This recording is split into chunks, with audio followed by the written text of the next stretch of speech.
Всех приветствую на нашем новом стриме SafePal. Меня зовут Артем. И сегодня мы с вами разберем такую тему, как различные виды скама в криптоиндустрии. Для тех, кто не знаком с терминологией скам, это в переводе с английского мошенничество.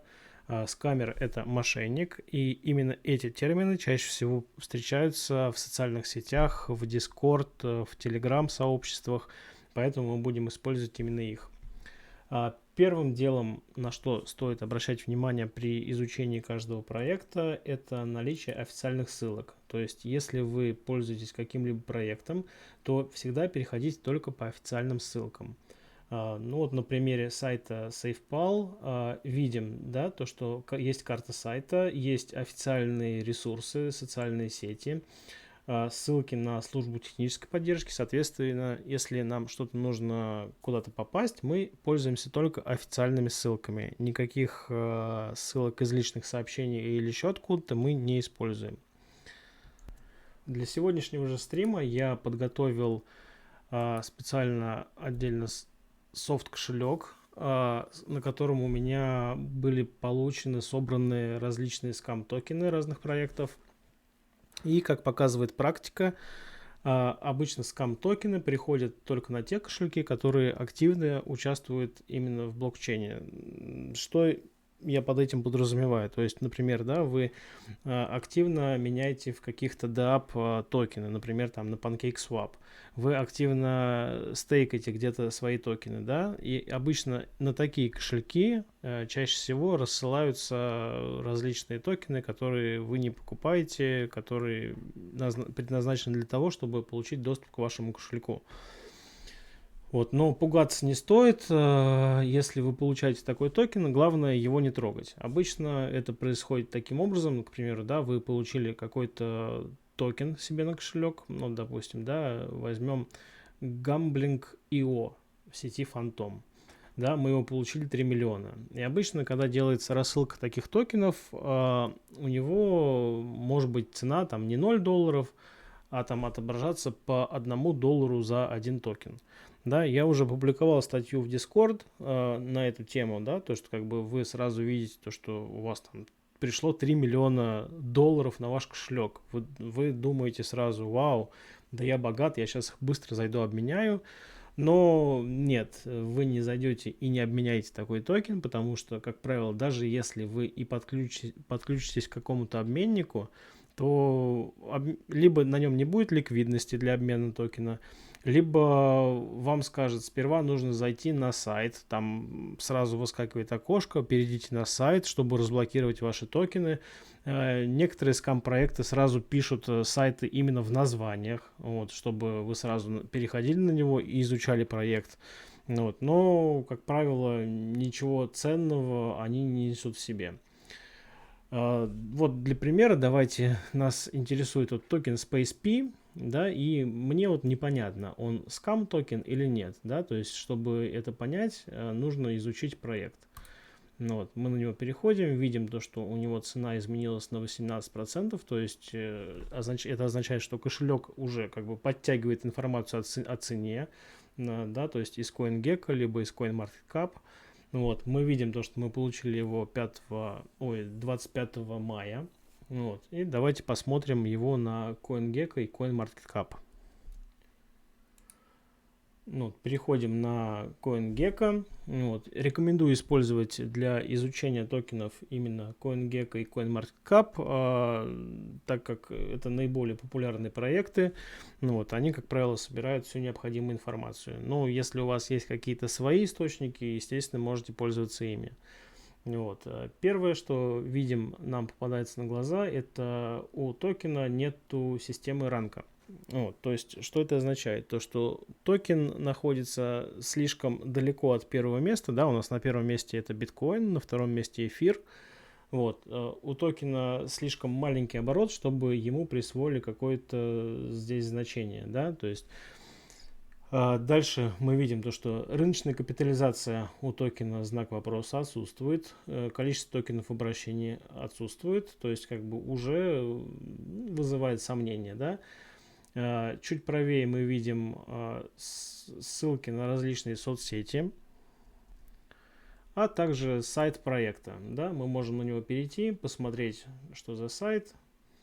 Ну, выглядит все красиво, конечно, выглядит все классно, но откуда токены, так и непонятно. То есть, как бы я его сейчас тоже полностью изучать не буду, мне он не особо интересен. Ну вот, чуть ниже мы видим статистику цены, как она менялась, то есть она достаточно активно меняется, означает, что токены где-то все же торгуются, да, небольшими количествами, оборот в среднем 300-400 тысяч оборот вот, в долларах. В принципе, здесь, наверное, все. Здесь мы больше не будем дальше рассматривать. Перейдем на CoinMarketCap, посмотрим, что у нас здесь по этому токену. Так, здесь мы уже видим то, что у токена есть ранг. Это 3000 место, 3105, если быть точным. Вот, видим то, что у него цена немного отличается от цены на CoinGecko. Также видим то, что оборот за 24 часа тоже отличается. Но это лишь нам дает понять то, что эти две площадки, они берут информацию из блокчейна там, с разными периодами. Также видим то, что максимальная поддержка токена, это заполнено, максимальное количество токенов здесь уже заполнено. Вот, то есть здесь о нем намного больше информации, чем на CoinGecko. Вот. Скорее всего, можно сделать вывод, что этот проект не является каким-то скамом, но он достаточно непопулярный, чтобы токен выходил в топ. Он достаточно, у него рейтинг очень низкий. Поэтому думаю, что предпринимать что-то с этим токеном не стоит, потому что если вы попытаетесь его обменять и предоставите доступ к управлению этим токеном, скорее всего, может быть такое, что вы предоставите доступ к управлению вашим кошельком. Вот. А этого мы не хотим сделать, поэтому, скорее всего, данный токен просто мы не будем рассматривать. Давайте посмотрим для примера токен SafePal. Здесь мы сразу видим то, что у него рейтинг 405. Вот, это хороший показатель, средний, я бы сказал. Вот. Видим цену, которая меняется. Сразу видим то, что данные все подтверждены. То есть данные, которые сюда загружены о количестве токенов в обороте и о максимальном количестве токенов, они все подтверждены именно командой SafePal. То есть CoinGecko постоянно, CoinMarketCap постоянно обновляет эти данные.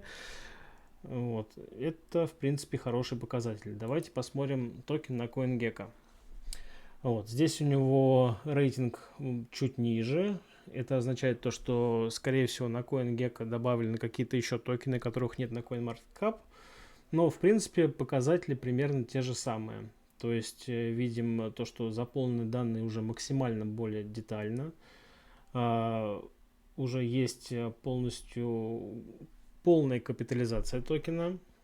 Видим, сколько токенов в обращении, общее предложение. То есть данный токен вызывает доверие, да, то есть это означает то, что его можно там смело покупать и продавать.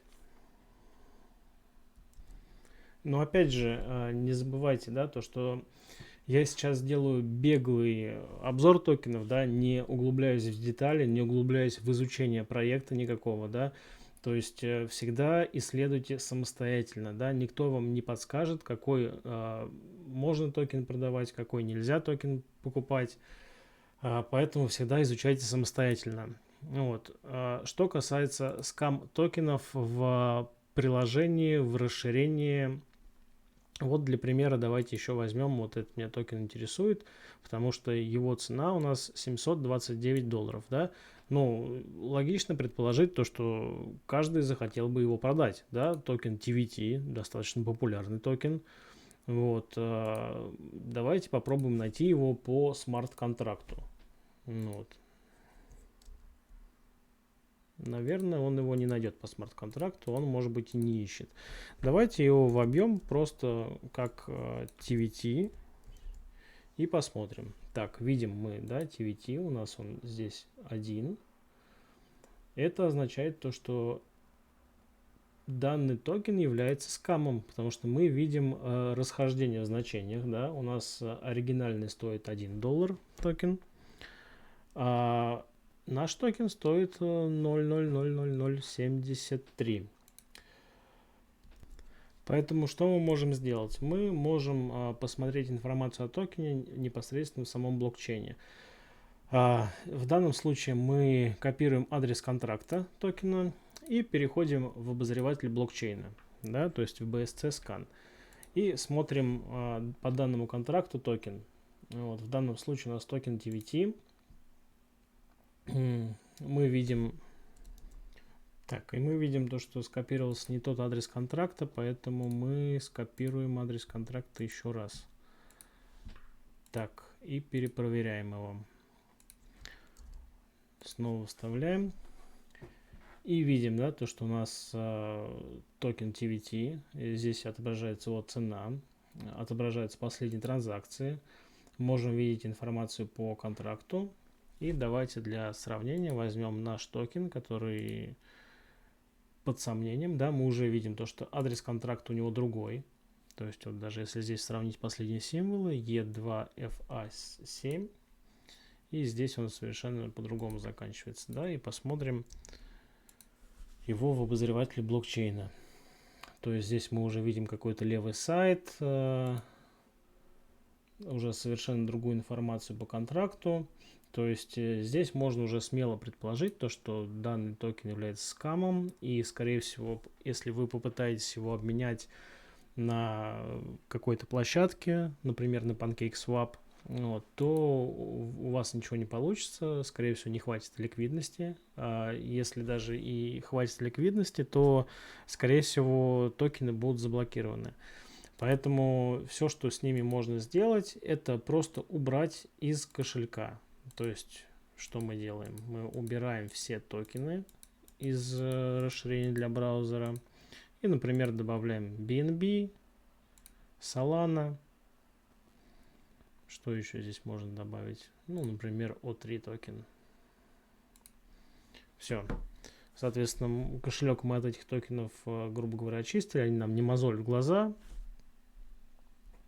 И в дальнейшем мы их ни в коем случае не трогаем. Следующий вид мошенничества, который хотелось бы показать вам, это многие из вас встречали, например, в Твиттере под постами популярных проектов. Вот, например, да, мы возьмем SafePal Support. Ну вот, у нас здесь информация о том, как правильно хранить свою сид-фразу. И если мы полистаем комментарии, увидим то, что какие-то пользователи рассылают информацию о неких airdropах. Да, то есть как бы тут сразу видно то, что всего 1500 пользователей получат 500 таких-то токенов, и каждый стоит по $150. Вот. И какой-то проект Hashflow Found. Ну вот, нужно скинуть свой адрес BF20 пониже. Это все, что нужно сделать. То есть как бы, ну, это сразу понятно, что это скам. То есть не стоит на это вестись и скидывать свой адрес. То есть, скорее всего, вам потом на этот адрес еще насыпят разных скам-токенов. Вы их попытаетесь обменять. Это обычная замануха. Ну, вот, это то, о чем я сейчас говорил, да. То есть, как бы вы скидываете свой адрес. Мошенники потом с камеры, они скидывают туда различные токены, которые будут трекаться в сети, то, что они стоят $1, $2, $10. Вы будете думать, то, что вы разбогатели, но нет. Вот, скорее всего, это просто предназначено для того, чтобы вы зашли в скам-проект и предоставили доступ к своему кошельку скам-проекту, не более того. Ну вот, очень часто попадаются сообщения там, где Илон Маск. Я сейчас, к сожалению, не нашел такого. Ну вот, там, где это дроп от Илона Маска, он такой щедрый раздает там доллары всем. Это все неправда. Вот. Никто никогда вам не будет раздавать просто так деньги. Всегда нужно как бы как минимум что-то делать, как минимум нужно работать. Ну и третий вид скама, который сейчас достаточно популярный, это мошеннический майнинг пул. То есть у меня сейчас, к сожалению, нету ссылки вам показать. Точнее, ссылка есть, но на сайт перейти я уже не смогу, потому что он заблокирован. Ну вот. И, в принципе, все эти ссылки выглядят одинаково и рассылаются одним способом. Это либо какой-то, может быть, знакомый вам человек, либо кто-то из вашего сообщества в Telegram присылает вам ее в личные сообщения, ну вот, и она, как правило, содержит какой-то якобы реферальный код, ну вот, который, по сути, в себе ничего такого не несет, и перейдя на сайт, вы просто попадаете на, грубо говоря, одностраничный сайт, ну вот, где видите высокие какие-то бешеные проценты для стейкинга USDT, ну вот, может быть, любых других криптовалют, ну вот, там 10%, 20% в день, в неделю, ну вот, и, как правило, вы просто отправляете деньги мошенникам, вот. Может быть, даже у вас там в личном кабинете будут отображаться одно время проценты, но, как правило, потом такие сайты перестают работать, мошенники собирают все ваши деньги, ну вот, и вы остаетесь ни с чем. Всегда проверяйте проект в разных социальных сетях, на разных ресурсах, всегда перепроверяйте. Очень часто помогает изучить проект, это достаточно посмотреть его социальные сети. Ну, например, мы возьмем сайт SafePal и, допустим, возьмем мы именно соцсеть Twitter. Да, мы посмотрим. Обычно в криптоиндустрии Twitter это самый такой распространенный способ донесения информации до сообщества. Ну вот, обычно все крупные криптопроекты, они ведут активно свой Twitter, потому что там чаще всего можно, ну, получить последнюю информацию. Ну вот, некоторые чаще ведут Telegram. Ну вот, ну, на примере SafePal, опять же, да, мы видим то, что здесь сведения об учетной записи, то, что она была проверена именно самим Твиттером, то, что она официальная, да, мы можем всегда увидеть количество читателей. Да, это не показатель, бывает в Твиттере очень много ботов, вот, но тем не менее мы видим, мы можем зайти в читателей и посмотреть, кто интересуется проектом. Как правило, всякие крупные игроки на рынке, такие как Binance, либо еще кто-то, они всегда подписываются на интересные им проекты, да, и мы это можем всегда увидеть именно в читателях, да. Мы изучаем, кем интересуется сам проект, ну вот, можем всегда посмотреть последние новости. Вот, если новостей нет, а в проекте просто какие-то постоянные дропы, то, скорее всего, не стоит связываться с ним, ну вот, не стоит никакого принимать участия. В принципе, на этом я, наверное, закончу нашу трансляцию. В принципе, я рассказал о самых популярных способах мошенничества, самых популярных вариантах скам-проектов. Если у вас есть какие-то вопросы, задавайте в комментарии. Я с вами прощаюсь. До скорой встречи. До свидания.